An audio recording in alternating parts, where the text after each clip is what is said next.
Kalian tahu tidak letak astronomis? Letak astronomis adalah suatu tempat berdasarkan garis lintang dan garis bujur. Nah, apakah kalian sudah mengetahui apa itu garis lintang dan garis bujur? Garis lintang adalah garis hayal pada peta atau globe yang sejajar dengan garis khatulistiwa. Berdasarkan garis lintang, negara Indonesia berada pada 6 derajat lintang utara hingga 11 derajat lintang selatan. Maka dari itu, Indonesia berada di wilayah dengan iklim tropis.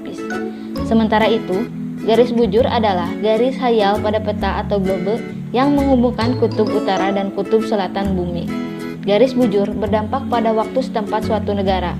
Garis bujur 0 derajat berada di Greenwich. Indonesia berada di garis bujur 95 derajat bujur timur hingga 141 derajat bujur timur. Letak ini menyebabkan Indonesia memiliki 3 daerah waktu, yaitu waktu Indonesia Barat, waktu Indonesia Tengah, dan waktu Indonesia Timur. Nah, sekarang mari kita lihat letak astronomis beberapa kota di Indonesia. Perhatikan garis lintang dan garis bujur suatu kota tersebut.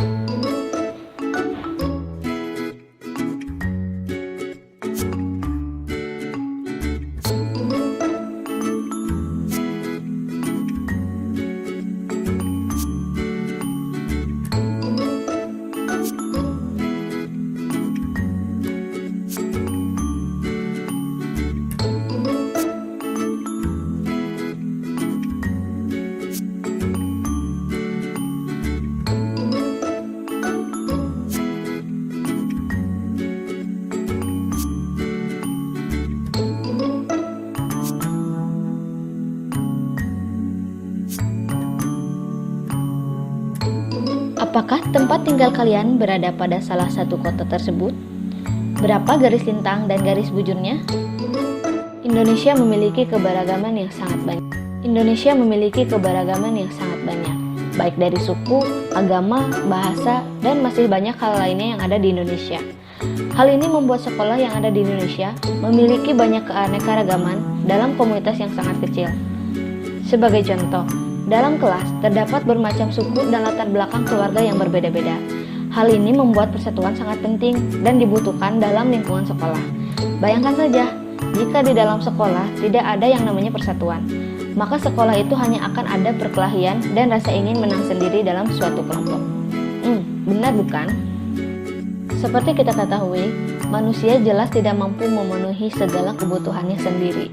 Untuk itu, sesama manusia hendaknya saling rukun agar bisa melengkapi satu sama lain. Kerukunan tersebut bisa tercermin dari kekompakan sesama manusia dalam menjaga persatuan dan kesatuan dalam berbagai aspek. Perilaku yang mencerminkan perwujudan kesatuan dan kesatuan dalam bermasyarakat, misalnya bergaul dengan sesama warga masyarakat, tidak membeda-bedakan suku, agama, ras, ataupun aliran. Kemudian, saling tanggung jawab dalam membersihkan lingkungan dengan mengadakan kerja bakti di lingkungan. Nah, pernahkah kalian mengikuti kerja bakti? Iklan merupakan sebuah informasi yang tujuannya untuk mendorong, membujuk, atau memberikan pengaruh kepada halayak ramai atau banyak orang agar tertarik kepada barang atau jasa yang ditawarkan. Iklan juga bisa berupa pengumuman yang berisi informasi produk dan disebarkan kepada halayak ramai. Agar suatu informasi dapat dikatakan sebagai iklan, maka harus memenuhi beberapa syarat-syarat iklan. Di antaranya, 1. Iklan harus bersifat objektif dan jujur. 2. Jelas dan mudah dipahami. 3. Menarik perhatian banyak orang. 4. Tidak mengandung sara dan menyinggung pihak lain. Ada beberapa jenis iklan, salah satunya iklan komersial. Iklan komersial merupakan iklan yang menawarkan suatu produk. Dilihat dari iklan tersebut, ada beberapa syarat dari sebuah iklan. Yang pertama, ada nama produk. Kedua, ada gambar produk. Ketiga, kalimat yang menarik. Keempat, logo atau nama perusahaan yang membuat iklan tersebut.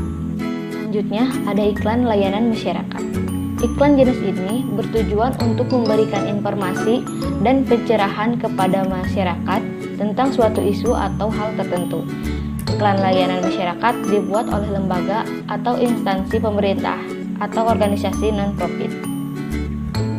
Ada beberapa ciri dari iklan layanan masyarakat. Yang pertama, tidak bertujuan komersil dan bersifat umum. Yang Yang kedua, diajukan oleh organisasi yang diterima dan diakui. Yang ketiga, untuk seluruh lapisan masyarakat. Yang keempat, memiliki dampak dan kepentingan tinggi.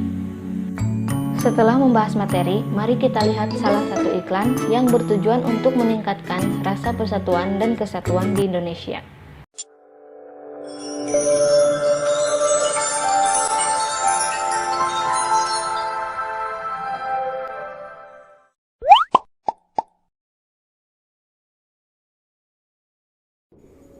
Negara Indonesia merupakan negara kepulauan yang kaya akan sumber daya alam sekaligus kaya akan keberagaman suku bangsa. Di antaranya ada suku Minangkabau, suku Betawi, suku Wamena, dan masih banyak lagi. Hal ini menjadikan Indonesia sebagai negara kesatuan. Namun nyatanya, masih banyak perseteruan yang timbul akibat perbedaan. Di kota pun masih terdapat rasisme. Tidak jarang, pemicunya disebabkan karena hal sepele seperti ejek-ejekan. Mana lo bal, dasar hitam. Kurang ajar lo Bil, dasar albino. Enak aja lo ngajak ribut. Ngaca, lo duluan yang mulai. Papua. Batak.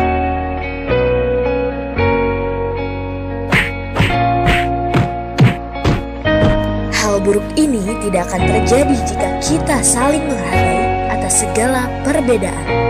Mulai dari perbedaan budaya, perbedaan keyakinan, perbedaan warna kulit. Sudah saatnya kita berubah menjadi lebih baik, di mana mayoritas bersatu dengan minoritas dalam rasa solidaritas. Dimulai dari diri sendiri, lalu membiasakannya pada orang lain. Karena perbedaan itu adalah alasan untuk bersatu. Mari saling menghormati dan menghargai, karena kita adalah Bhinneka Tunggal Ika. Berbeda-beda tetapi tetap satu jua. Satu bangsa. Mari berlatih soal.